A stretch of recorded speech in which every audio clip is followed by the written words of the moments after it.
Could St Johnstone be losing their nerve? Are Inverness and East Kilbride now unstoppable?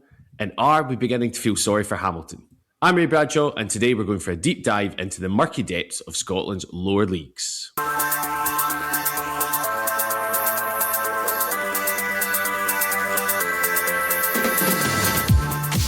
Hello and welcome to the Scottish Football Podcast, all the news, views and analysis you need on Tuesday the 24th of February. Are stuttering St Johnstone on the brink of blowing their lead in the Championship? In on the right foot, it's Fotheringham deflected and it's in from Fowler. No, he's missed it and Stanton claims that's in and officials disagree. But how has it not ended up in the back of the net? Well, they've received plenty of praise for their good football this season, St Johnstone, but this is just pure comedy. After more drop points on the road, as the bounce back off for St Johnstone, as Ross County and Queen's Park quietly begin to tick, are we shaping up for an absolutely brutal basement battle in the Championship? Plus, can anyone stop the Inverness, Caley, Thistle and East Kilbride juggernauts in League 1 and 2? We're all about the good stuff today as we go beyond the Premiership, which means you're entering a VAR-free zone. The Scottish Football Podcast from BBC Sports Scotland. Yes, hello and welcome. If you've listened to these Tuesday podcasts, you know we've always got two guests. One of them, I think we've assembled him as our League 1 aficionado, League 2 aficionado stroke loser. We have Craig Telfer joining us this morning. Telfer, how are you? Yeah, it's good, man. A good way to kick off the day by being called a loser. So let's hope we can only get better from there. Do you stand by that point though? Because you are the League 1, League 2 guy, aren't you? Yeah, deep down, but you never like to hear someone actually say it. Okay, that's fine. I'll just WhatsApp you next time. Apologies. We're also joined by our Arbroath midfield maestro, Ryan Flynn. Ryan, how are you? I'm good, thank you. Another great win for Arbroath at the weekend. What are you doing up there? It really was a big 3 points in the end. For the neutral, it must have been a great game to be at, turning up, terrible conditions.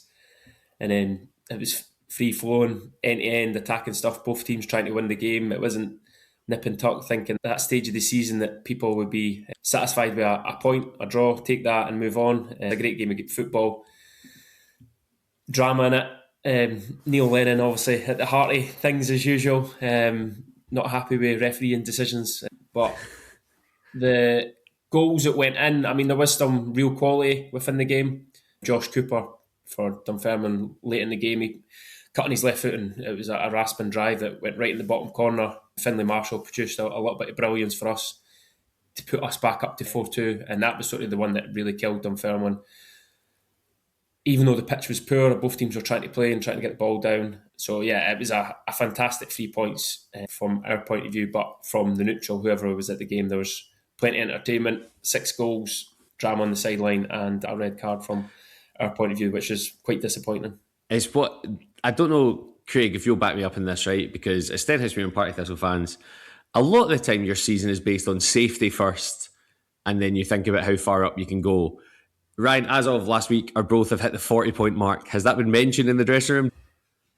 That's all we spoke about all season, the 40-point mark. Yeah. But then as you got close to the 40-point mark, the goalpost changed and it was, I think there's maybe been one team that's went down on slightly more than 40. So it was like, let's get to 44, 45. So that's where we're at now. We're third in league. And as you look at the table, I don't think you could be, obviously being 40 points is nice, but the rest of the teams below that, it's 10 points between fourth and bottom of the league. So I think we'd be crazy enough throughout the season to be thinking anything other than safety. Obviously, at this point in the season, you're going to kick on and try and push up as far as you can. But that has definitely been our aim from the start of the season until now. Well, let's start with the Championship. 2 huge matches for the top teams this evening. Dunfermline Athletic against Partick Thistle and Queen's Park against St Johnstone. Craig, are St Johnstone in danger of losing their nerve in the title race? Everything could be okay by the end of the day. It's one of those, we talk about this just now, but let's be honest, it could be a mountain out of a molehill. What's your thoughts on it? Yeah, I do think it's a wee bit of a mountain of a molehill. I thought that, watched the game on Friday night, I thought actually St Johnstone were decent in it without being amazing. And it's just unfortunate that a sort of a once in a decade thing happens when you're centres forward, whacks the ball off the crossbar, and then somehow blocks the rebound with his face. You don't see stuff like that happening. I thought on the whole, St Johnstone were the better side. They did create chances, and although Josh Fowler, it's really yet to click for him. I think he really needs a goal at St Johnstone. A lot of the stuff that he's doing, like off the ball, is really good. You can see his runs, you can see the way he's pressing. It's all very deliberate. So I think it's going to come for him. The worry is with St Johnstone, I think, is like the match on Friday against Raith Rovers, an 0-0 draw. The previous match against Airdrieonians, where they squeaked past that 1-0, and they probably should have drawn that match. They're not playing particularly well at the moment, and I think that's where the anxiety comes from. You're only picking up points. I know that might be a daft thing to say, but they don't really have anything else to cling on to because the performances haven't been particularly good. And I think that Partick Thistle deserve a lot of credit for the way they've chipped away at the lead. I'm still confident that St Johnstone can do it. I still think on the whole they've got a better squad. I think once that forward line clicks, I think they've got the quality to take them away from the chasing pack, but they're kind of making it hard of it at the moment. Ryan, Josh Fowler's missing Friday night. Absolutely class in it. It's what you want to see in football. It was comical action. You couldn't believe what you were watching, really. Talking about St Johnstone, I thought it was great football up until that point. Like the build-up play and how they got to that clear-cut chance, it was incredible. You just thought it was going to hit the back of the net one way or another, and then the pantomime villain and Sam Stanton being the one that has the shot that takes it off. Josh Fowler obviously hits in his face. So yes, it was incredible to watch. I'm a wee bit. I didn't think they were as poorly as people are making out, St Johnstone. I thought they played really well. After the game, Simo Valakari, he's so cool and calm about the whole situation. There's no real drama, and that'll feed to the players and the fans, and I think that'll die down any anxiety that there is sort of building. I don't think it's within the club. I feel like it's a lot of outside noise. But what I would say is Partick Thistle aren't going away quietly. I think between now and the end of the season, it will be nip and tuck and things will change. I'm probably with Craig on when it comes to getting over that finish line, probably the real strength and depth. That's not writing off Partick Thistle's squad at all, but just St Johnstone are just probably that wee bit level above. But then Partick Thistle could use the pressure of everyone expects St Johnstone to do it. My belief is St Johnstone will do it, but I think it'll go to the wire. No, you're right. And as a Thistle fan, we've been concerned about squad depth. We've even let, in the past, what would that be, 5 or 6 days, Scott Martin go on loan to Queen's Park, which didn't seem to make sense to a lot of fans. Makes us think someone else is coming in. But I think the deadline for loans is the 20th of February. We've not heard much about that. Queen's Park, Craig, have won their last 2 games. It feels like each week we talk about them, we don't know what we're going to get from them. They're arguably in the fringe of the battle for a playoff place or the bottom of the league. Let's take it one game at a time, Ray. I think that Queen's Park are still very much mired in that relegation battle. But to go back to the point that Ryan made, when you actually look at the league table, I think they've got 2 games in hand. If they win those games, I think they can go like sort of level with Ayr United. They can just drop in, they can go into 5th place. But I think that Queen's Park deserve a lot of credit for how they've gone about their business pretty much since Josh Fowler left the club. They have won 3 of the last 4 matches. And I think that when he departed, I think there was this crisis of that, oh my goodness, this man has been carrying this team on his back for the course of the season. Who's going to replace the goals? And it turns out that you replace him by signing. You're not going to get a like-for-like replacement, but I think in January, Sean Crichton was able to augment the squad with good championship experience. I think guys like Nikolai Todorov coming in, a player that Ryan will obviously know very well from playing with him at Arbroath. Callum Smith coming in from Raith Rovers. Scott Martin coming in from Partick Thistle, as you mentioned. And I think if Martin can get up to speed, I think he'll be a fantastic signing. I know he had a terrible time of injuries at Thistle, and maybe they've lost patience with trying to get him up to the level that they need. But when he was playing for Hamilton the previous season, he was brilliant. I know Hamilton didn't have a particularly good time, but every time I watched him, I thought Martin, everything good came through him. And the fact that Crichton is able to augment the squad with this proven championship experience, not just young guys that have come dropped out of like academies elsewhere, it's actually like good players. I think that's going to augur well. The fact that Todorov's scoring as well, I know that sometimes you hear talk that somebody needs one to go off his backside before he'll start scoring. That's literally what happened in Todorov's case at the weekend with the ball whacking him off and into the net. A couple of minutes later, he was trying a bicycle kick. But I think that I really, really like Sean Crichton. I really think that he has got the backing of the players, the backing of the supporters. They are understanding of the position Queen's Park are in. He's signed well, and I think that it's still going to be a difficult road for him. But I think they are in a far better place than they were even just a week or so ago, to be honest. Yeah, totally agree. And Ryan, just finally in the Championship, when we look at, we've got Thistle away to a very unpredictable Dunfermline tonight. It's one of the games that makes us feel uneasy because you think Dunfermline are so up and down. Like, you played them at the weekend. What do you think we can expect at East End Park tonight? Probably that, unexpected. Because Dunfermline's home form ain't great. I think they've played 11 games in the league this season. They've only won 3 at home. And on the flip of that, as we know, Partick Thistle are so strong at home, and their form dips away from home. They're not strong. So Pars are at home, Thistle are away. What can happen? We don't know, really. What I would say is it's Partick Thistle, if they have aspirations to go and win the league, they're probably going to have to go away to difficult places and get the 3 points. And Dunfermline, after losing those 3 games recently, Neil Lennon's clearly not happy. They need to produce a result and they need to get over the line. So it's going to be 2 teams really not settling for a point over the course of the 90 minutes. So I probably expect goals. That's probably the only thing I'd expect.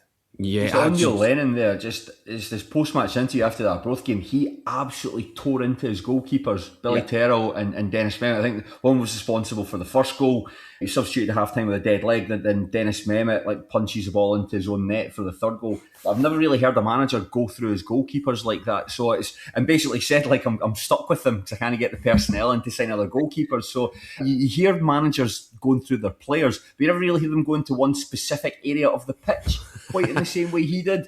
I think that whoever's playing in goals for Dunfermline this evening, I think they're going to be quite uneasy. I think they'll be second guessing themselves, maybe not doing things that come naturally to them. So I think that it's going to make, I think there's going to be a bit of doubt in that Dunfermline backline there, and I think Thistle have got what it takes to take advantage of that. Sorry, Craig, that interview was incredible because you could just see him, it was like disbelief. He was still in shock of what had just went on in the game. And he obviously was angry, but it didn't really come off really aggressive. It was just like, I don't know. Actually, Ryan, Jacob McIntyre gets sent off for Arbroath. Do you guys get fined for a red card?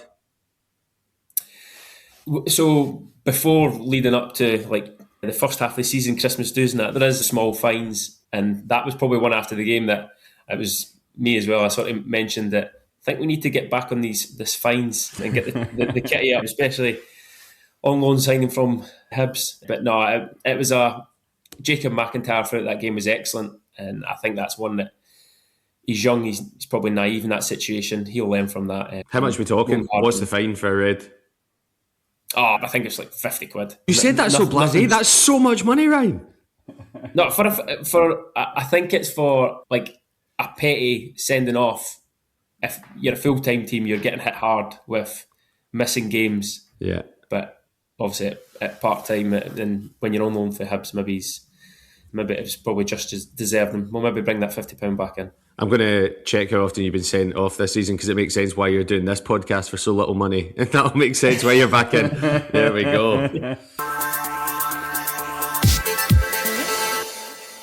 Today and tomorrow, we've got live Challenge Cup semi-final action on BBC Alpha. Tonight, it's Ayr United against Inverness. And tomorrow night, it's Airdrie against Wraith Rovers. Craig, both our clubs, I think, were knocked out by Inverness Caley, is that right? Yep, yeah, that's correct. Who's your money on for the competition now?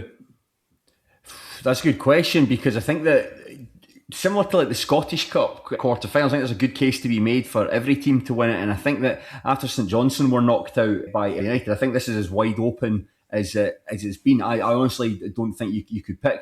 Neither team, maybe other than Inverness, Caledonian Thistle, are coming into it with great form. I'll go for Caley Thistle for it. I think they've got what it takes. I think that they're perhaps the lowest ranking team left in it, albeit they're still a full-time side. I think there's less pressure on them when it comes to the other sides, or maybe Airdrie actually. Yeah, I think it's going to be between Inverness, Caledonian Thistle, and that's my shoot prediction for it. That's just vibes based more than anything else. Ryan, for yourself, I mean, prize money this year, 150 grand. Think how many times you could get sent off for that. But how seriously have the players taken the Challenge Cup? Was that discussed at all this season in the dressing room or anything?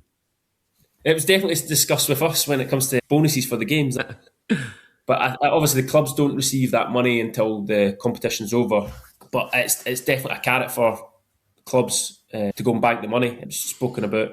It was announced, and it's a much bigger prize pot than it's ever been. I still feel that clubs don't take it seriously, and probably until this semi-final point and that chance, that carrot off the final. I'm probably with Craig that Inverness and I'm probably going to put my neck on the line. I'll go Airdrie to win the whole competition. They're at home to Raith Rovers, obviously not an easy game. I just feel that they seem to have that bit of cup football about that. They've put us out both competitions on penalties, albeit. But no, I'm going to go Airdrie to win the whole competition. But as for teams like Ayr, Scott Brown, they'll be looking to get a trophy and maybe take the shine off sort of their league position, because they're probably a team that had big aspirations before the start of the season.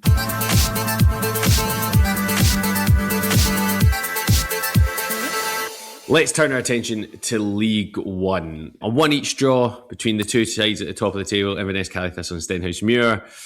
Craig, is the title dream still on? I think so. Yeah, I think so. It's still. You're talking about Stenhousemuir's title dream here. I presume you're talking about. Imagine I wasn't. Just pull it out. I was up in Inverness on Saturday for the match. It was a good game. I thought the two teams were quite well matched. Stenhousemuir took the lead. Really nice goal from Ollie White, who I think has perhaps been a success story of the cooperation loans system that's been brought in. He's had a really good go of it since coming in from Motherwell. And Stenhousemuir were quite compact and made things difficult for Inverness, Caledonian Thistle, but they lost quite a bad goal, a ball coming in for wide, and Alfie Babbage was able to nip between the centre-backs to score. After that, though, Babbage put a header past the post. Other than that, it was quite straightforward for Stenhousemuir. I thought they remained compact, kept their shape.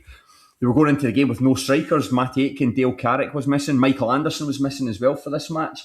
But in the second half, Ben Brannan, who's come back to the club on loan from Kilmarnock, got a second yellow card for throwing the ball away in a fit of pique. Stenhousemuir looked like the more likely team to win it. Just they were getting free kicks and set pieces. Just the balls weren't quite landing where you would hope them for. And I think a 1-1 draw was the fair result. Inverness, Caledonian Thistle, a win would have been great for Stenhousemuir because Caley Thistle, they've still got a 5-point advantage. Both teams have played the same number of games. And if Stenny do want to win, they're hoping for a slip-up elsewhere. The two teams have got presentable ties at the weekend. Caley Thistle are away at Kelty Hearts. Kelty Hearts haven't won a game at home all season, which I looked into. I thought that was, I think they've got the worst home record in the SPFL. Where the Stenhousemuir are welcoming Cove Rangers. That's going to be a difficult game. But yeah, it's very much in Inverness, Caledonian Thistle's hands at the moment. But I do think that Stenhousemuir can maintain the pressure on them between now and the end of the season. Stenny will have players coming back in. They seem to have got over that little hump that they had in and around the Falkirk match. So I'm confident that Stenhousemuir can push them, but you'd still, if you're a betting man, you would still probably back Caley Thistle for it. Yeah, when you look at the table, like you said, 5-point gap between the two sides. Alloa on 40 points, just 3 points behind Stenhousemuir. Queen of South 39, and then there's a big drop, 7 points to Peterhead. So it seems like right now those four clubs kind of get the playoff wrapped up. Yeah. Ryan, when we look at the other end of the table, Craig mentioned the fact that Cove and Kelty, the bottom two sides, are there. But I think the other big story is Hamilton. Do we have sympathy for Hamilton? 3 separate points deductions totaling 21 points, still not bottom of the league. Like, as a player, do you empathise with them, or would you love to be in that division thinking, yes, they're probably going to get another 20 points deducted, we can probably be safe? What do you think? No, massive sympathy for the players and the staff that have to deal with that circus day in, day out. When I was at Oldham a while back, it was a club that wasn't run particularly well, and we didn't get paid on time, and it's very unsettling for not only the players, the staff that are at the club, and it definitely festers. There's just not a good feeling around the place, and that's probably the biggest credit that you could give to the players and the staff, that they're still producing results. If they didn't have the points deductions, they would be well up the league. So I definitely massive sympathy. The fans, obviously, they're not at the home park. It's just not nice. If they manage to somehow stay up, avoid further points deductions, it will be the greatest of great escapes, I think, and massive credit will go down to the staff and the players, and you just have to watch the space because we don't know what's coming next. When we go to League Two, 3 games there tonight. We've got Dumbarton against Clyde, Elgin City against Edinburgh City, the Battle of the Cities, and Stirling Albion against Annan. Craig, East Kilbride have really hit form. Ever since you went to see them lose 6-0, essentially, they've bounced back. Aye. The Spartans, can they hope to catch up? The advantage still in the Spartans. They've got they're 5 points behind East Kilbride, but they do have 2 games in hand. The only issue is now for Dougie Samuel's team, there's absolutely no margin for error. They basically need to win all their games, so it's still in hand, but they need to win their games. I think they were perhaps surprised that to lose to Stranraer at the weekend. I thought that on the whole, the Spartans might have been the better of the 2 sides. They had a couple of decent shots, whistled past the post, and just at the end, I think it was a bit of indecisiveness from Paddy Martin in the goal. I think it was Aaron Quigg that got the goal right at the very end there, just sort of lobbing the ball over it. It's a lovely goal. It's a lovely goal, isn't it? It's a lovely goal. And it's brilliant scenes like seeing everyone sort of like sprinting out together and sliding on that horrible turf and all jumping in with each other. So that was great to see. The East Kilbride, though, however, I think I have been hugely impressed with how they've bounced back from that 6-0 defeat to the Spartans back at the end of January. 5 consecutive wins. I saw them when they beat Edinburgh City 2-0. And after the match, Mick Kennedy spoke about how they changed their tactical setup they knew that Edinburgh wanted to play with the ball across the back. So they were just like, well, we'll have it. And then when you come into the midfield, that's when we'll press you. And they were able to take advantage of that. I think there's been times early in the season when Kennedy's been a wee bit too idealistic, a wee bit too principled with what he wants his players to do. And I think that as the season's gone on, he's understanding the realities that you can't just pass your way through teams. You need to have something to go about it. However, the performances against Dumbarton and Annan and Elgin, I think it's been East Kilbride at their best. Particularly just the game against Dumbarton. It's all some of the goals scored. Bobby McCluckie opened the scoring with a header, and the way that East Kilbride were able to cut through them to get the ball out wide for McCluckie to head it in, really, really impressive football. So it's been a great battle at the top of it. Of course, you can't discount Clyde as well. That's 2 excellent back-to-back wins. So it's a really intriguing division. But I don't think for Clyde and for the Spartans they really need to. There's no room for them to drop points here. But it's a great battle. There's no more League Two a name than Bobby McCluckie. Absolutely love it. It's perfect for that. When you look at, like you said, Craig, I think it's Clyde's unbeaten in 6, Stranraer unbeaten 11. They're taking 3rd and 4th in the table behind the 2 teams we mentioned. Ryan, when we look at the bottom of the table, Edinburgh City continued the agonising slow crawl to safety. Now just 1 point behind Dumbarton after a points deduction, obviously. Do you think they're going to make it? If you'd put your money on it, who do you think is going to finish bottom of the league? I'd go Dumbarton, 100%. I mean, as you say, it has been probably a slow crawl, maybe because someone on this podcast has tipped them for playoffs early in the season. But no, it's still a magnificent achievement. Although when they're losing 5-0, listen to McIndoe's interview after the game, he was definitely a lot more emotional. He tries to be... He started going about, if you're not playing well, you'll be on the bench, then you'll be out the club, the massive turnover of players. He went in, we're a small club, small fan base. Maybe that pressure off, we're so close, but yet so far, they're still down there. They still have to get over the line. I think they will. And when they do, they still should celebrate that achievement of staying within the pyramid system and they're not getting relegated. Because once you go down, it's so hard to come back up.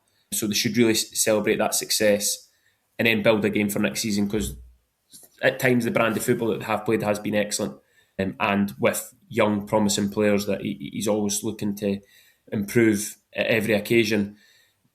Just flipping it back to the top of the table, I was just interested in when you're talking, Craig, that I just think that the Spartans have probably lost their way with the Scottish Cup. I think that top of the table clash, and I'm going to include Clyde within that, just because they're so resolute defensively. And I think between now and the end of the season, I think it could become a 3-horse race there. East Kilbride been magnificent over those last 5 games, but they're always leaking goals. And I just think when it gets to that nip and tuck at the end of the season, it could just be a goal here or there. Clyde play tonight, could get 3 points in the bag, and then they play East Kilbride at home. Yeah, that's a huge game. Saturday, aye. That's probably the one that I think it could be a very, very good end of the season for the league, League Two. That's all we got time for. Many thanks to Craig and Ryan, and thank you for listening. You can catch full commentary tonight of Dundee United against Aberdeen with Sports Sound on Radio Scotland Extra from 7 p.m. this evening. Remember, we're here with new episodes of the Scottish Football Podcast bright and early every day, so to make sure you don't miss out, subscribe on BBC Sounds and have push notifications turned on in your phone. Huge games in the Championship tonight, League Two. There's also the small matter of that game we mentioned of Dundee United against Aberdeen. Scottish football is magic unless you play for Arbroath, get sent off, and you're 50 quid down. Thanks for listening. Goodbye. On BBC Sounds. From life aboard a Russian submarine to chairman of Hearts Football Club. At this stage, he was the hero. But as his controversial decisions escalated, they said, we're going to sack George. And I'm going, you can't do this. How did Vladimir Romanov go from Hearts saviour to a wanted man? He caused a whole load of chaos and havoc. Romanov, Tsar of Hearts. Listen now on BBC Sounds.